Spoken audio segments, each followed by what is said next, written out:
বর্তমান সহিংসতা নিন্দনীয়। বেশ কয়েকদিন ধরে ছাত্র আন্দোলন নিয়ে সরব ছিলেন অভিনেত্রী বাঁধন। রাজপথেও তার কণ্ঠ ছিল প্রতিবাদের সুর। সরকার পতনের পরও সেই ধারাবাহিকতা রক্ষা করেছেন এই অভিনেত্রী। তবে নতুন করে শুরু হওয়া সহিংসতা ও অগ্নিসংযোগ নিয়ে তিনি উদ্বিগ্ন। এ প্রসঙ্গে নিজের ফেসবুকে বাঁধন লিখেছেন, এখনই সহিংসতা ও অগ্নিসংযোগ বন্ধ করুন প্লিজ। আমি সবাইকে শান্ত থাকার এবং শান্তিপূর্ণভাবে বাড়ি ফিরে যাওয়ার অনুরোধ করছি। সাম্প্রদায়িক সহিংসতার খবর গভীরভাবে উদ্বেগজনক এবং তা অবিলম্বে বন্ধ হওয়া উচিত। আমাদের কষ্টার্জিত স্বাধীনতা অর্থহীন যদি আমাদের হিন্দু ভাই বোন ও অন্যান্য সংখ্যালঘু সম্প্রদায়ের উপর আক্রমণ করা হয়। আমরা স্বৈরাচারী শাসনের বিরুদ্ধে ছাত্রদের পাশে দাঁড়িয়েছিলাম, কিন্তু এই বিপ্লব অযৌক্তিক আক্রমণের কারণে কলঙ্কিত হতে দেয়া যাবে না।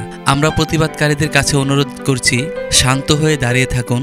সেনাবাহিনীকে ছাত্রদের সাথে সরাসরি আলোচনা করতে দিন, যারা আবারও আমাদের জাতিকে রক্ষা করেছে। তিনি আরও লিখেছেন, আসুন আমরা একসাথে একটি শান্তিপূর্ণ সমাধান এবং উজ্জ্বল ভবিষ্যতের জন্য কাজ করি। দয়া করে বাড়ি ফিরে যান এবং সকল ধরনের সহিংসতা পরিহার করুন।